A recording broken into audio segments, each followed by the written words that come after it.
Maka pertanyaannya, yang ditembak hingga tewas oleh oknum aparat ya, di dalam insiden kilometer 50 tol Jakarta Cikampek tuh siapa? Iya kan? Karena kan di juri udah nggak ada FPI kan, berarti dalam perspektif pemerintah FPI udah nggak ada. So yang ditembak itu siapa? 6 orang itu. Gitu kan? Apakah itu adalah warga negara biasa?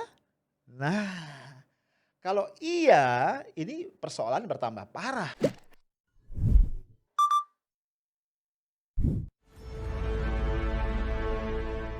Guys, masih dalam suasana liburan tahun baru 2021. Mungkin lu sedang kumpul dengan keluarga ya. Semoga tetap sehat dan bahagia. Ingat jaga prosedur kesehatan karena COVID-19 masih setia bersama kita. Nah, tanggal 30 Desember, 2 hari sebelum tutup tahun, kita mendapat hadiah kejutan nih dari pemerintah. Masih ingat ya? Keluar surat keputusan bersama 6 menteri dan juga pejabat setingkat menteri yang isinya adalah larangan kegiatan, penggunaan simbol dan atribut serta penghentian kegiatan Front Pembela Islam. Intinya semua kegiatan FPI termasuk penggunaan atribut dan simbol itu dinyatakan dilarang. Nah, kita sudah tahu ya di media sosial itu udah banyak banget dibahas, dikritisi oleh para pakar ya SKB ini. Baik secara formil dalam konteks dia sebagai sebuah produk aturan dan juga secara material substance-nya ya. Secara formil kritik yang mengemuka adalah mengenai satu, apakah SKB ini merupakan produk dari peraturan perundang-undangan yang bisa membuat norma hukum. Ya, yang kedua, apakah sebuah ormas itu boleh dibubarkan tanpa pengadilan, tanpa due process of law. Nah, ini berkaitan dengan kritik materialnya. Karena apa? Karena tadi ini melanggar ya ditengarai, melanggar konstitusi. Khususnya adalah mengenai kemerdekaan atau hak untuk berserikat, berkumpul dan mengeluarkan pendapat. Nah, guys, terkait dengan SKB ini, gue punya satu footnote yang agak jahil sebenarnya. Kan begini ya, salah satu considerance, pertimbangan dari pembubaran ini adalah, ini di huruf C ya, SKB tadi dikatakan begini, jadi kaitannya sama SKT. Oleh sebab itu secara de jure terhitung mulai tanggal 21 Juni 2019 FPI dianggap bubar. Ya, gitu kan. Kemudian hal ini ditekankan lagi di diktum ke-1 ya dari keputusannya, menyatakan Front Pembela Islam adalah organisasi yang tidak terdaftar sebagai ormas sebagaimana diatur dalam peraturan perundang-undangan sehingga secara de jure telah bubar sebagai organisasi kemasyarakatan. Ya. Nah, dengan considerance dan diktum tadi, akhirnya muncul pertanyaan nih, ini pertanyaan logis aja. Berarti kan gini ya, pemerintah menganggap sejak tanggal berapa itu ya, tanggal 21 Juni 2019 FPI itu sudah tidak eksis, sudah nggak ada yang namanya FPI, itu dalam perspektif pemerintah. Maka pertanyaannya, yang ditembak hingga tewas oleh oknum aparat ya, di dalam insiden kilometer 50 tol Jakarta Cikampek tuh siapa? Iya kan? Karena kan di juri udah nggak ada FPI kan, berarti dalam perspektif pemerintah FPI udah nggak ada. So yang ditembak itu siapa? 6 orang itu. Gitu kan? Apakah itu adalah warga negara biasa? Nah, kalau iya, ini persoalan bertambah parah menurut gua, ya. Kok bisa 6 orang warga negara biasa yang belum terbukti melakukan kejahatan apapun itu kemudian ditembak begitu saja? Nah, ini persoalan, ya. Nah, gua jadi buka-buka arsip nih, ya. Buka-buka arsip. Karena tadi gue berkeyakinan ya bahwa warga negara itu ya di konstitusi kan salah satu hak asasi manusia yang paling tinggi yang tidak boleh dikurangi dalam kondisi apapun adalah hak untuk hidup. Kalau kita lihat misalnya dalam sejarah kita itu ada satu kasus terorisme ya kasus kekerasan yang luar biasa ya. Mengguncang bukan cuma Indonesia tapi juga dunia ya. Salah satunya adalah bom Bali 1. Ini tanggal 12 Oktober 2002. Lu tahu ya, yang dibom itu ada 3 lokasi di Pulau Dewata, Bali, yaitu Sari Club, Padis Pub, dan juga Konsulat Amerika. Korbannya wih dahsyat guys. Ya 202 orang tewas, kemudian 209 luka-luka. Nah guys, Pelaku-pelaku utamanya yang gua inget itu ada Amrozi, ada Mukhlas, Imam Samudra, itu dihukum mati. Tapi mereka dihukum mati setelah melewati due process of law. Ya, jadi yang gua mau bilang adalah ini teroris nih. Kita sepakat ini tindakan terorisme yang menghilangkan nyawa ratusan orang, mencoreng nama Indonesia di mata dunia bahkan. Itu aja nggak boleh pelakunya ditembak begitu saja tanpa due process of law. Ada pelaku-pelaku ya terduga teroris ini yang juga ditembak aparat bukan sebagai hukuman mati, bukan sebagai hukuman pidana, tapi karena mereka itu digerebek atau disergap aparat ya. Nah, kembali, jadi yang 6 orang yang tewas di seputar kilometer 50 tol Japex itu siapa dan kenapa gitu loh. Berapa orang emang yang mereka bunuh gitu loh. Iya kan? Ini kan pertanyaan. Nah, guys, kembali ya ke urusan SKB 6 pejabat tadi. Nah, kalau gue lihat kemudian nampaknya nih pejabat-pejabat yang menandatangani SKB tadi itu secara cepat banget ya, gercep lah gitu ya. Itu melaksanakan atau merespon diktum ke-6 dari SKB tadi. Diktumnya mengatakan begini, kementerian atau lembaga yang menandatangani surat keputusan bersama ini agar melaksanakan koordinasi dan langkah-langkah penegakan hukum sesuai dengan ketentuan perundang-undangan. Ya, itu diktum ke-6. Jadi diharapkan ini semua langsung bergerak. Nah, salah satunya nampaknya adalah Pak Idham Aziz, Kapolri kita. Yang langsung nih, kan tadi SKB-nya tanggal 30 Desember, selang 2 hari tanggal 1 Januari itu memberikan hadiah tambahan, bonus kepada kita. Apa? Keluar nih maklumat Kepala Kepolisian Negara Republik Indonesia nomornya MAK garing 1, ya maksudnya mungkin tanggal 1 ya, garing 1 Romawi garing 2021. Nah, kita lihat ya. Yang kita baca yuk poin 2-nya. Ya, ini poin 2-nya ya, ditayangin di layar kan. Kita lihat ya. Guna memberikan perlindungan dan menjamin keamanan serta keselamatan masyarakat pasca dikeluarkan keputusan bersama tentang larangan kegiatan, penggunaan simbol dan atribut serta penghentian kegiatan Front Pembela Islam atau FPI. Dengan ini Kepala Kepolisian Negara Republik Indonesia mengeluarkan maklumat agar masyarakat tidak terlibat baik secara langsung maupun tidak langsung dalam mendukung dan memfasilitasi kegiatan serta menggunakan simbol dan atribut FPI. B. Masyarakat segera melaporkan kepada aparat yang berwenang apabila menemukan simbol dan atribut FPI serta tidak melakukan tindakan yang melanggar hukum. C. Mengedepankan Satpol PP dengan didukung sepenuhnya oleh TNI Polri untuk melakukan penertiban di lokasi-lokasi yang terpasang spanduk, garing banner, atribut, pamflet, dan hal lainnya terkait FPI. Dan, nah ini ya yang D, masyarakat tidak mengakses, mengunggah, dan menyebarluaskan konten terkait FPI baik melalui website maupun media sosial. Ya, ini ada videonya. Berawal dari kegiatan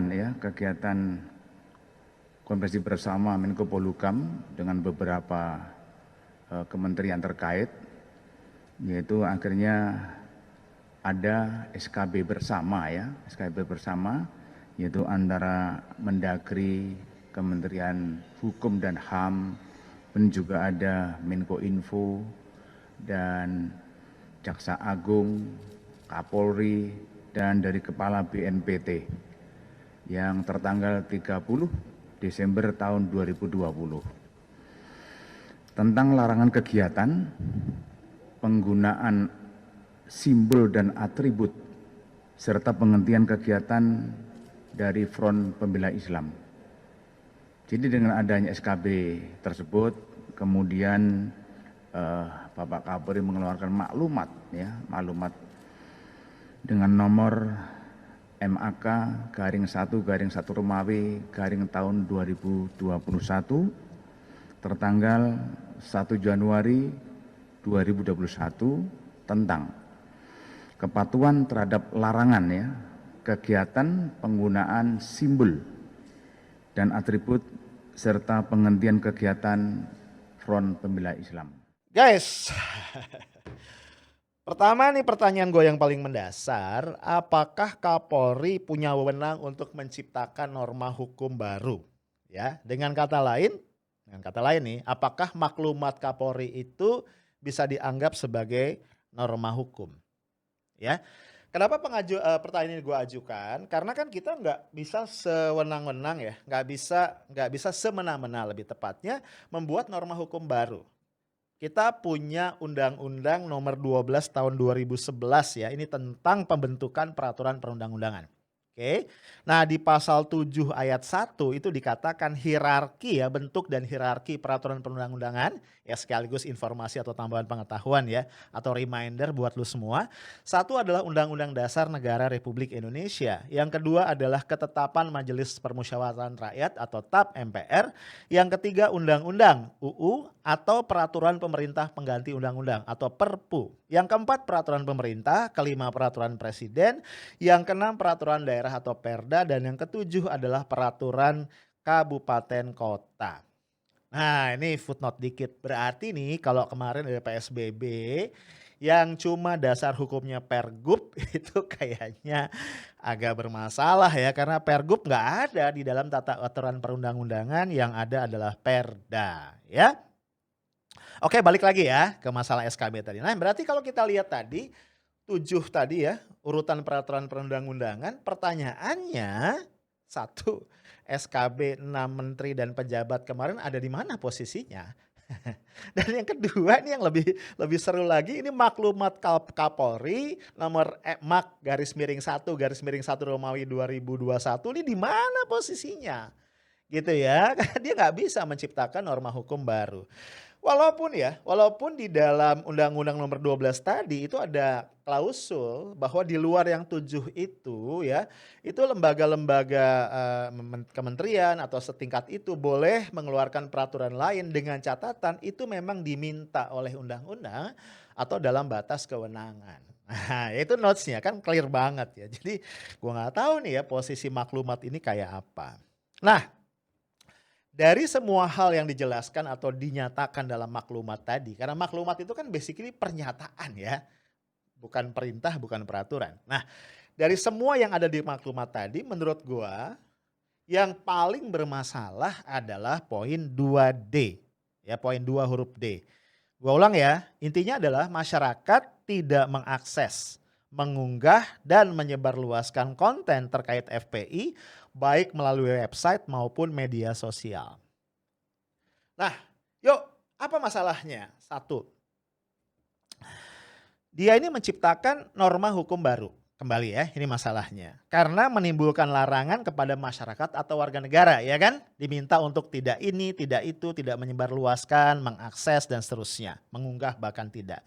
Yang ini nggak dicantumkan di dalam aturan-aturan yang levelnya lebih tinggi. Even di SKB itu nggak ada. Gitu. Jadi menciptakan norma hukum baru, apa boleh? Kalau sependek pemahaman gua nggak boleh ya, Kapolri tidak boleh menciptakan norma hukum baru. Apalagi lewat maklumat ya. Poin lain yang ini lebih serius lagi, berpotensi melanggar konstitusi. Iya. Secara khusus ya, walaupun tidak terbatas pada pasal ini aja, secara khusus yang berpotensi dilanggar adalah pasal 28F Undang-Undang Dasar Negara Republik Indonesia hasil amandemen kedua. Ya, nih gue bacain ya. Setiap orang berhak untuk berkomunikasi dan memperoleh informasi untuk mengembangkan pribadi dan lingkungan sosialnya. Serta berhak untuk mencari, memperoleh, memiliki, menyimpan, mengolah dan menyampaikan informasi dengan menggunakan segala jenis saluran yang tersedia. Clear kan ya? Nah, kemudian ini potensi berikutnya nih ya, potensi masalah berikutnya. Jika poin 2 huruf D tadi di maklumat Kapolri juga menyangkut insan pers, ya seperti gua dan teman-teman wartawan, atau karya-karya jurnalistik, nah ini maka berpotensi melanggar Undang-Undang Nomor 40 Tahun 99 tentang pers. Ya, kita lihat beberapa pasal dan ayat ya. Pasal 4 ayat 1 misalnya, kemerdekaan pers dijamin sebagai hak asasi warga negara. Ingat ya, Itu hak asasi. Yang ayat 2 pasal yang sama. Terhadap pers nasional tidak dikenakan penyensoran, pemberedelan atau pelarangan penyiaran. Oke. Ayat 3-nya. Untuk menjamin kemerdekaan pers, pers nasional memiliki hak mencari, memperoleh, dan menyebarluaskan gagasan dan informasi. Jadi bukan cuma informasi ya, tapi juga gagasan. Berarti termasuk opini dari si jurnalisnya. Nah, belum lagi nih, ini juga berpotensi melanggar, ya, bertentangan dengan pasal 18 ayat 1 tentang Undang-Undang Pers tadi. Nih, gue bacain ya. Setiap orang yang secara melawan hukum dengan sengaja melakukan tindakan yang berakibat menghambat atau menghalangi pelaksanaan ketentuan pasal 4 ayat 2 dan ayat 3 dipidana dengan pidana penjara paling lama 2 tahun atau denda paling banyak 500 juta rupiah. Wah, dahsyat ya. Nah, guys, jadi kemudian wajar kalau kemudian insan pers ya itu serta-merta menyatakan penolakan terhadap isi maklumat Kapolri ini, khususnya tadi yang poin 2 ayat huruf D tadi. Ini langsung serta-merta. Dan yang gua takjub ya, dalam isu ini hampir semua, kalau nggak dibilang semua, elemen-elemen dari masyarakat pers Indonesia itu kompak. Ya, di dalam pernyataannya itu ada 7 komunitas pers yang terlibat. Nih gue sebutin ya. Aliansi Jurnalis Independen AJI, Persatuan Wartawan Indonesia PWI, Ikatan Jurnalis Televisi Indonesia IJTI, Pewarta Foto Indonesia PFI. Nah, ini unik nih, FPI, PFI ya. Kemudian Forum Pemimpin Redaksi, Forum Pemret, dan satu lagi adalah Asosiasi Media Cyber Indonesia AMSI. Wes. Kompak loh 7-7-nya. Ya. Panjang ya sebenarnya statementnya, tapi gua kutip beberapa hal aja. Satu ya, dikatakan ya oleh pihak-pihak yang buat statement ini, hal ini nih ya, maklumat Kapolri tadi tidak sejalan dengan semangat demokrasi yang menghormati kebebasan memperoleh informasi dan juga bisa mengancam jurnalis dan media yang tugas utamanya adalah mencari informasi dan menyebarluaskannya kepada publik. Nah ya, isi maklumat itu juga akan memproseskan siapa saja yang menyebarluaskan informasi tentang FPI. Ini juga bisa dikategorikan sebagai apa? Pelarangan penyiaran. Ya, bahaya nih. Nah, yang menarik setelah menyampaikan maklumat tadi, Kombes Argo Yuwono, Kadif Humas Polri itu menenangkan para jurnalis nih, ya. Beliau mengatakan begini, Polri itu hanya menekankan agar masyarakat tidak menyebarluaskan berita bohong atau hoax yang mengganggu ketertiban dan keamanan masyarakat. Yang kedua, yang terpenting kata beliau, kita dengan dikeluarkan maklumat ini tidak membredel berkaitan dengan konten pers. Enggak katanya. Artinya poin 2D tersebut selama tidak mengandung berita bohong, potensi gangguan kamtipmas, provokatif, adu domba, perpecahan dan sara itu tidak masalah. Wah pas gue baca nih agak tenang nih, alhamdulillah gitu ya. Nah tapi tetap ada problem. Apa yang gue bilang tetap ada problem, kembali ke maklumat Kapolrinya kan, kalau tadi kan tafsirnya Pak Argo Yuwono ya nggak tertulis ya. Tetap tertulis di maklumatnya adalah agar masyarakat tidak mengakses, mengunggah, dan menyebarluaskan konten terkait FPI, baik melalui website maupun media sosial. Gak dijelaskan di situ yang gak boleh itu adalah hoax, yang gak boleh itu adalah berita bohong, itu gak disebutin. General banget, semua yang berkaitan dengan konten yang FPI itu gak boleh gitu loh ya. Apalagi kemudian Pak Kapolri meminta agar seluruh aparat kepolisian ketika menemukan hal-hal yang melanggar ya, itu bertindak bukan hanya sesuai dengan peraturan perundang-undangan tapi juga sesuai dengan diskresi kepolisian. Nah, kalau sudah bab diskresi, gua ngeri-ngeri sedap. Kenapa? Karena setiap anggota polisi akhirnya bisa jadi punya diskresi masing-masing. Ya apalagi clear banget di situ ya. Tidak boleh mengakses, tidak boleh mengunggah, tidak boleh menyebarluaskan konten apapun yang terkait dengan FPI. Kan kacau ya. Bahkan kalau Bung Rocky Gerung itu kan suka lebay. Dia bilang apa, "Ini jangan-jangan besok-besok nih ya alfabet FPI pun nggak boleh disebut, nggak boleh ditulis ya, sehingga hilang dari daftar abjad kita." Dasar Rocky, Rocky. Nah, tentunya guys, ya ini harapan ya. Harapan kita adalah yang gini-gini ini nggak ada lagi sebenarnya di tahun 2021 ya. Kepolisian Negara Republik Indonesia ini benar-benar menunjukkan diri sebagai institusi yang profesional, institusi yang tidak terseret-seret ke dalam pergumulan politik, dan kemudian lebih fokus di dalam melindungi dan mengayomi masyarakat seluruh komponen bangsa tanpa kecuali. Ya itu harapan kita. Karena jika tidak demikian, yang kita khawatirkan kegaduhan-kegaduhan ini akan terus terjadi. Ya. Nah, khusus untuk Pak Idham Aziz sebagai Kapolri, ya ini adalah hari-hari terakhir dalam masa jabatan beliau ya kalau nggak diperpanjang ya Pak ya. Nah, tentu kita berharap bahwa Pak Idham akan meninggalkan legacy yang meaningful bagi kepolisian Republik Indonesia dan juga bagi negara serta bangsa kita. Ya, legacy apa yang dimaksud? Legacy bahwa Pak Idham sudah menorehkan sejarah bahwa beliau mereformasi polisi menjadi kepolisian yang berwajah sipil dan kemudian juga profesional dan tadi fokus pada pengayoman dan perlindungan. Ya, tentu saja karena kita sadar setiap jabatan adalah amanah, kita mendoakan Pak Idham bisa mengakhiri masa jabatannya dengan husnul khotimah. Amin. Guys, gua nggak tahu apakah besok-besok masih akan ada kejutan-kejutan lain, hadiah-hadiah lain dari pemerintah untuk kita ya. Lu tunggu aja.